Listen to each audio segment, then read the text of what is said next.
Guys, welcome to Pakistani real reaction. तो कैसे हैं आप सब? मेरा नाम मुदस्सिर, मैं हूं मुबशर। सो गाइस, आज हम भारत के एक राइजिंग स्टेट के बारे में बात करने लगे हैं। पिछले कुछ सालों में ये स्टेट ने बहुत तरक्की की है और बहुत तेजी से ये अपनी सीढ़ियां चढ़ता हुआ आ रहा है एक बहुत ही डेवलप स्टेट की तरफ। तो उसका नाम है ओडिशा। आज की वीडियो का टाइटल है Odisha the rising power of India, how Odisha become the fastest growing economy. मतलब कैसे ये इकोनॉमी वाइज हर मामले में इतना फास्ट जा रहा है, ये जानेंगे। राइजिंग पावर हाउस इसको बोला जा रहा है इंडिया का। इसमें कोई शक नहीं, उधर जिस तरह की डेवलपमेंट हो रही है हर चीज उधर चल रही है। कौन कौन ओडिशा से, कमेंट में प्लीज लाजमी अपने सिटी का नाम या मतलब कहाँ से हो आप, प्लीज लाजमी बताइए। तो काउंट करते हैं 3 2 1 एंड स्टार्ट। दोस्तों, उड़ीसा जिसको एक टाइम पर लोग अनडेवलप्ड स्टेट में काउंट करते थे, वो कैसे एक बीमारू स्टेट से देश का फास्टेस्ट ग्रोइंग स्टेट बन गया। 2022 और 23 के डेटा के अकॉर्डिंग उड़ीसा की ग्रोथ रेट देश की एवरेज ग्रोथ रेट से भी ज्यादा है। आज की इस वीडियो को हमने 3 पार्ट में डिवाइड किया है, जिसके फर्स्ट पार्ट में हम जानेंगे क्यों उड़ीसा कोस्टल स्टेट होने के बावजूद भी बाकी स्टेट के जैसे डेवलप्ड नहीं हो पाया। सेकंड, हम जानेंगे प्रेजेंट में उड़ीसा की ग्रोथ रेट कैसे देश की टॉप 10 फास्टेस्ट ग्रोइंग स्टेट में आ गई। लास्टली हम जानेंगे कुछ ऐसे मेगा प्रोजेक्ट्स के बारे में जो उड़ीसा की इकोनॉमी ग्रोथ में काफी हेल्पफुल होने वाले हैं। सबसे पहले बात करते हैं कि उड़ीसा कोस्टल स्टेट होने के बावजूद भी गुजरात महाराष्ट्र की तरह डेवलप नहीं हो पाया। दोस्तों, इसके पीछे मल्टीपल रीजन है। दोस्तों, उड़ीसा शेयर करता है 480 kilometre long coast line in Bay of Bengal में।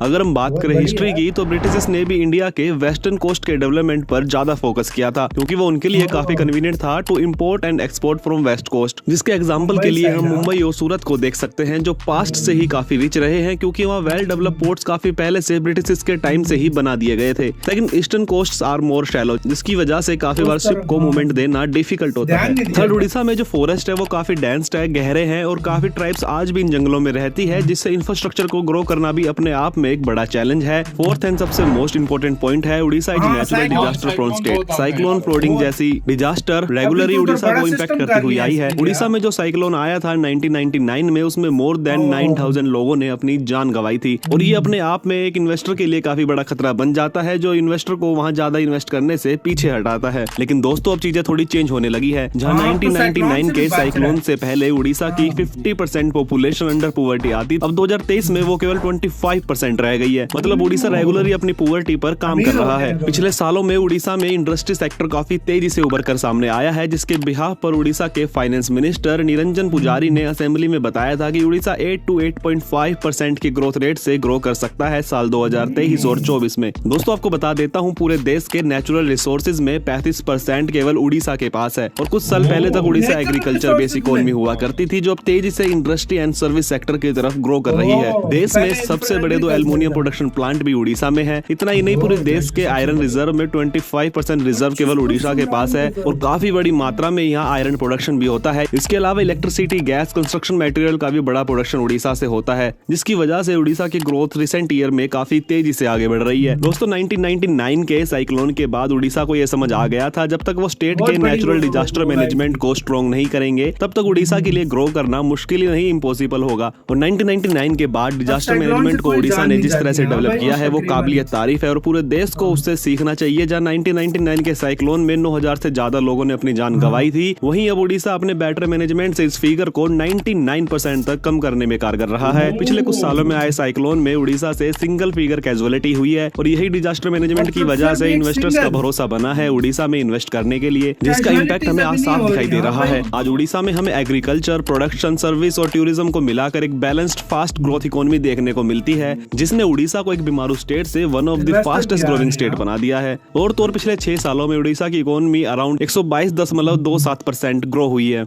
अब बात करते हैं उन मेगा प्रोजेक्ट के बारे में जो सबसे ज्यादा हेल्पफुल होने वाले हैं उड़ीसा के ग्रोथ में। सबसे बड़ा मेगा प्रोजेक्ट यहाँ होने वाला है धामरा इंडस्ट्रियल सेज। दोस्तों, ये अडानी ग्रुप का बहुत बड़ा इन्वेस्टमेंट है उड़ीसा में, जो कि all weather multi user multi cargo port होगा, जिसका एम है largest and most efficient port बनाना पूरे ईस्टर्न कोस्ट ऑफ इंडिया में। ये इतना इंपॉर्टेंट प्रोजेक्ट होने वाला है उड़ीसा का कि इससे 20 किलोमीटर की दूरी पर धामरा एयरपोर्ट भी बनाया जाएगा, जिससे कमर्शियल एक्टिविटी इंक्रीज की जा सके नियर द धामरा पोर्ट। दोस्तों, ये कमर्शियल एयरपोर्ट होने वाला है जो अराउंड 500 एकड़ का होगा, और इसको बनाने में अराउंड 500 करोड़ रुपए ही खर्च आएगा। सेकंड है national investment manufacturing zone Kalinganagar. दोस्तों कलिंगानगर एक प्लान इंडस्ट्री टाउन है उड़ीसा में और यहाँ ऑलरेडी जिंदल स्टील और टाटा स्टील जैसी बड़ी इंडस्ट्रीज है।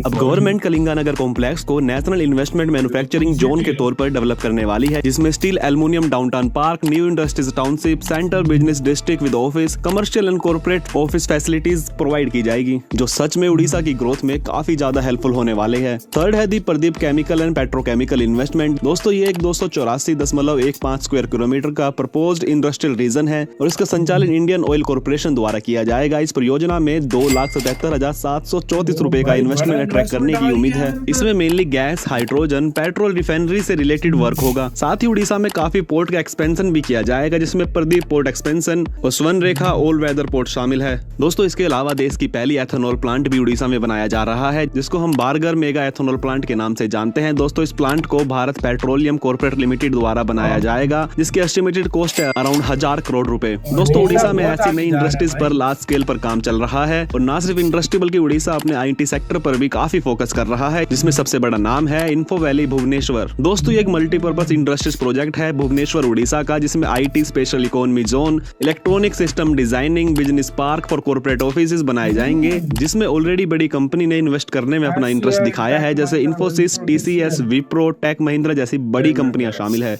तो दोस्तों ये थी पूरी कहानी उड़ीसा स्टेट की, एक बीमारू स्टेट से कैसे उड़ीसा फास्टेस्ट ग्रोइंग स्टेट बनता जा रहा है। अगर आपको ये वीडियो पसंद आई हो तो प्लीज वीडियो लाइक करना, क्योंकि दोस्तों यार वीडियो खत्म। भाई उड़ीसा ने बहुत कुछ देखा है यार। उड़ीसा ने ऐसे ऐसे साइक्लोन देखे हैं कि 10-10 हजार लोगों की यार भाई उससे मृत्यु हुई है। मतलब इतना बड़ा डिजास्टर भाई, 10,000 लोग यार। इस बात से आइडिया लगा लो, साइक्लोन आते थे कितना नुकसान होता। इन्वेस्टर डरते थे इन्वेस्ट करने से, 99% अभी कम हो गया। अब वो जो 100 मैं कहता हूँ 99.99% अब कम हो गया, क्योंकि अभी 1 या 2 मतलब इस तरह डेथ होती है जब भी साइक्लोन आता है। वो भी कभी कभी नहीं होती, क्योंकि उधर साइक्लोन आते थे इन्वेस्टर डरते थे। अभी ऐसा इंफ्रास्ट्रक्चर बनाया है लोगों को कोई नुकसान ही नहीं होता।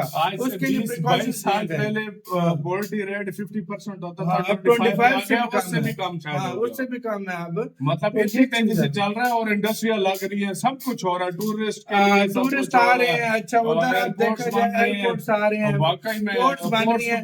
और एक और अभी तक क्यों इतना तेजी से मतलब अंडर डेवलप क्यों रहा था, क्योंकि ज्यादा जो ब्रिटिश राज के टाइम से ज्यादा ध्यान मतलब ये मुंबई इस साइड था, इन जाहिर बात है आज ये ज्यादा डेवलप हुई है, क्योंकि भाई इधर बहुत ज्यादा उनका ध्यान था। लेकिन अब सबका ध्यान उधर भी जा रहा है, बहुत आगे बढ़ चुका है यार, बहुत ज्यादा आगे चला गया उड़ीसा। अब हर आईटी सेक्टर देख लो, चाहे साइक्लोन वगैरह आता था उसमें देख लो, चाहे डेवलपमेंट देख लो, चाहे इंडस्ट्रीज देख लो, मतलब एग्रीकल्चर देख लो, हर मामले में आगे हर मामले में आगे जाता जा रहा है। ये चीज यार मेहनत भी की है लोगों ने और मतलब बहुत अच्छे से काम हुआ। अपने कमेंट सेक्शन में अपना बहुत ज्यादा